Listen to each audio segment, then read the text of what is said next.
Baiana Revista, o retrato da realidade. Estamos apresentando Baiana Revista. Política.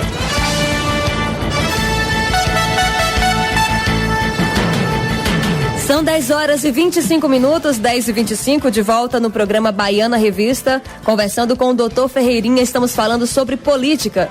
Doutor Ferreirinha, Conceição e Eliana, daqui de Riachão do Jacuípe, estão felizes da vida e elas disseram que Riachão tem política de verdade, com consciência. Obrigado. O Peninha da Embasa disse que o senhor vindo para a política de Riachão, mesmo que o Messi vir jogar no Bahia. Obrigado. E deixa eu conferir aqui, a Débora do bairro da Barra, ela disse o que fez o senhor esse ano mudar de visão sobre o modelo político de Riachão do Jacuípe, já que há 8 anos atrás estava pior, segundo a Débora do bairro da Barra. Olha, Débora, eu não mudei nada não. A minha visão política de Riachão sempre foi uma visão voltada para o desenvolvimento. Eu não tinha nenhum compromisso com quem quer que seja, até porque eu não podia fazer política partidária por causa da barreira da minha função, da minha profissão. Mas eu continuo com o mesmo propósito de fazer com que Riachão seja um município desenvolvido e sempre pujante no cenário político baiano. E a Elaide Camila participa mais uma vez, pergunta ao senhor o que o senhor acha do nepotismo e o fato de políticos trocarem apoio por órgãos públicos, como é o caso do Hospital Municipal, que infelizmente anda numa situação difícil, anda muito mal cuidado, vale salientar. Isso é deprimente, Há uma proibição de emprego de parentes nos órgãos públicos e quando isso ocorre, a política vai se promiscuindo. E essa é uma prática que eu condeno, sempre condenei e não vou tolerar numa possível gestão. E tem pessoas de Tanquinho também parabenizando o senhor pelas suas palavras e disse que é disso que Riachão precisa. O Lula, lá de Tanquinho. Muito obrigado, Lula. Pois é, estamos conversando aí com o doutor Ferreirinha, trazendo uma outra pergunta aqui, doutor. O senhor sabe que a maioria dos eleitores de Riachão tem um perfil de vender o voto. Em muitos casos, ganha o político que usa mais dinheiro para comprar votos. Então, o que o senhor, um juiz aposentado e pré-candidato a prefeito, fará para inibir atos corruptos desta natureza? Assunto delicado. Olha, Carla, esse tipo de prática eu sempre condenei.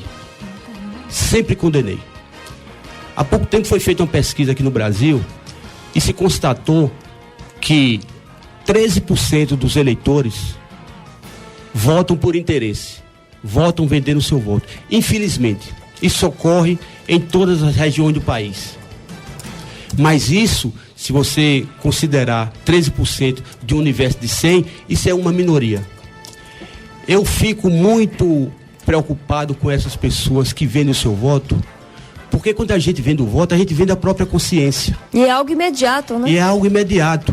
E eu fico imaginando como é que essas pessoas se dispõem a fazer isso. Porque as pessoas se transformam em mercadoria, em objeto. Eu não quero olhar para o eleitor e achar que ele vale só um saco de cimento e dê a ele R$20. Eu não quero olhar para o eleitor e achar que ele vale apenas um rolo de arame e dar a ele R$100. Isso não é prática, isso é a venda da consciência. E quem compra voto não merece o respeito de ninguém. Não merece o respeito de ninguém. Porque está vendendo a sua própria consciência e ele não tem autoridade para cobrar absolutamente nada. Porque quem comprou o voto pode dizer, não lhe devo absolutamente nada e nem consideração e nem satisfação, porque eu comprei você. Comprou, pagou. Comprei e lhe paguei. Então, essa prática de venda do voto é uma prática muito nociva para a cidadania, para a civilidade. As pessoas entregam a sua vida, o destino, para outras pessoas. As pessoas começam a falar pela boca dos outros, começam a andar pela boca de quem comprou. E isso é uma prática muito condenável e as pessoas se reduzem a uma escravidão. Porque quem se submete a isso, se submete a vender sua consciência como se fosse mercadoria.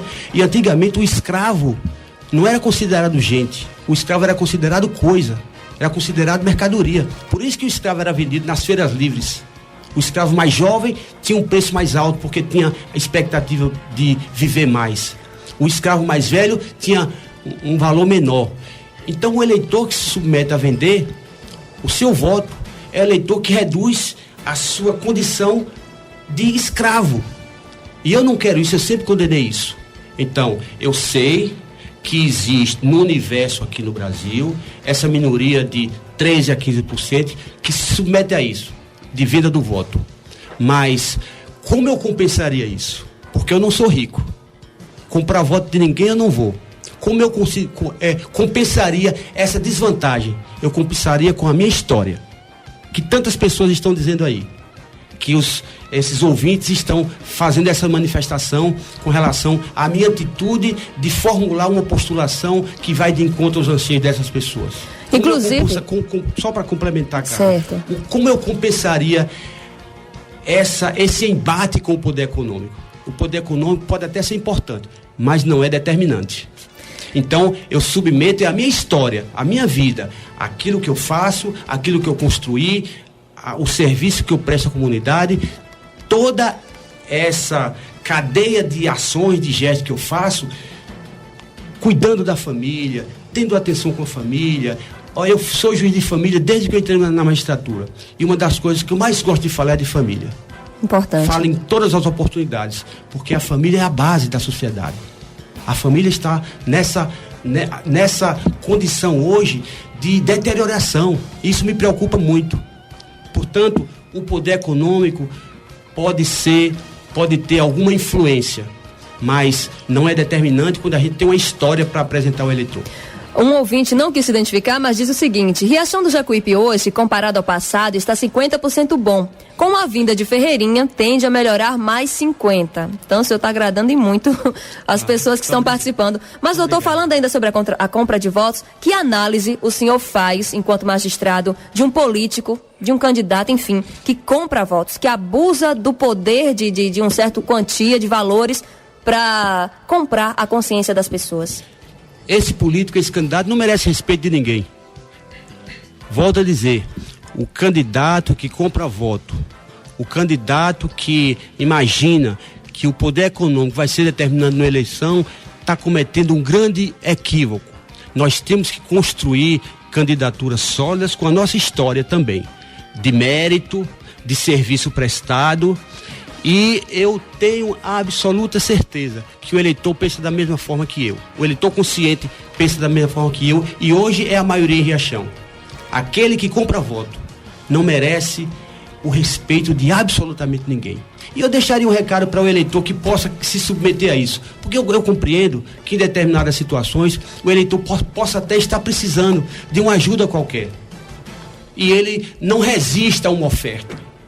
Mas nesse momento, como aquele que faz a oferta, aquele que compra o voto, aquele que está querendo comprar a consciência da pessoa, imagina que está fazendo um grande negócio, eu até recomendaria às pessoas o seguinte: arruma o dinheiro dele, toma o dinheiro dele e vote contra.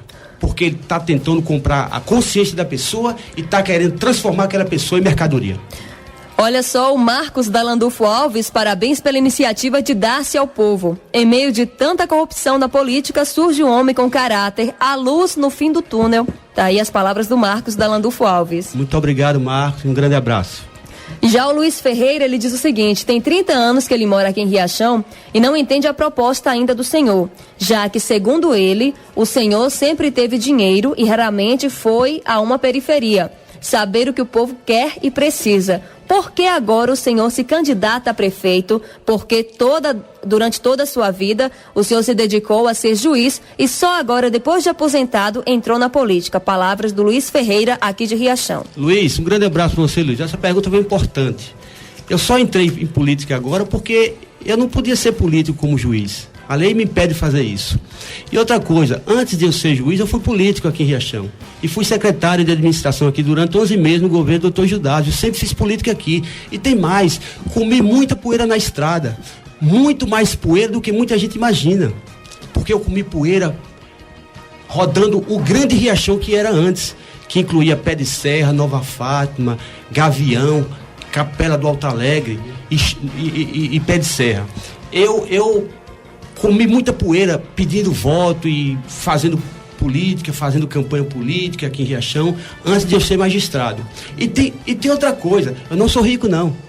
Eu não sempre tive dinheiro não, eu vivo de salário. Eu posso até ser privilegiado porque eu tenho um salário bom, mas eu sei quanto me custou isso para chegar até onde eu estou. Com relação à periferia, eu quero dizer a Luiz e a todos os ouvintes que eu nunca deixei de ter contato com a periferia não. Pelo contrário, eu tenho contato sempre com a periferia. O fato de não estar presente no dia a dia na periferia, como muitos fazem demagogicamente, não quer dizer que eu esteja afastado da periferia. Eu conheço todos os problemas de Riachão. Todos os problemas de Riachão. Eu faço palestra por esse município inteiro. E eu sei de todas as necessidades e as carências do povo. Então não é oportunismo meu não, Luiz. Não é oportunismo meu não, ouvintes. Não sou oportunista, não sou aventureiro, não sou irresponsável. E não vendo minha alma. Isso eu não faço. O meu propósito é de construir uma expectativa de desenvolvimento para Riachão. Mudar a cara de Riachão. Tirar desse projeto que já está exaurido, que já está ultrapassado e dar uma cara nova à cidade. É isso que eu faço. É isso que eu quero fazer. E é isso que eu farei se Deus me permitir que essa missão me seja posta nos ombros. O Maurício diz o seguinte: o senhor, na qualidade de juiz, como vê a morosidade da justiça para julgar os processos do atual prefeito? O Maurício que pergunta. Olha, o problema de processos, nós temos uma legislação que favorece muito essas situações. E os processos demoram muito, porque depende muito de prazo, e qualquer iniciativa que você tomar num processo, eu não sei se a pessoa que está perguntando é advogado, porque o advogado conhece bem isso, sabe como é complicado isso. Eu mesmo, quando tenho qualquer processo do meu interesse pessoal na justiça, eu sofro muito também, porque demora. O fato de eu ser juiz não significa que um processo do meu interesse vai andar mais do que os outros. A gente tem uma barreira legal que, infelizmente, demora um pouco e as pessoas ficam insatisfeitas e ansiosas por essa falta de solução imediata. Mas, seguramente, todos esses que cometem abuso, cometem ilícito, cometem irregularidade, quando saem da prefeitura, esses processos vão acompanhá-los por muito tempo. Olha só, o Ricardo Lima, o nosso colega também comunicador, disse que nós não imaginamos o carinho que temos pelo senhor. Um grande abraço, obrigada, Ricardo, e também manda um abraço para o senhor, doutor Ferreirinha. Obrigado, Ricardo, um abraço para você. Outra pessoa aqui, conheço o histórico de doutor Ferreirinha e o parabenizo pela iniciativa de integrar o quadro político do PT, que mudou e vem mudando o Brasil e a Bahia nesses últimos anos. Tenho certeza que esse projeto é para, com a participação social e política da população, mudar a história de Riachão do Jacuípe. André. Você pensa como nós, André. Um grande abraço. Eu sou de Lagoa das Flores de Capela, estou torcendo por esse homem experiente na política de Riachão. Esse é o cara. Palavras do Reinaldo. Muito obrigado, Reinaldo. Um abração. Hugo de Rene está parabenizando o senhor doutor Ferreirinha e manda abraços. Obrigado, Rene. São 10h38, vamos mais uma vez a um rápido intervalo. Daqui a pouco estaremos aí nos instantes quase que finais da entrevista com o doutor Ferreirinha. Voltamos depois do intervalo. Estamos apresentando Baiana Revista.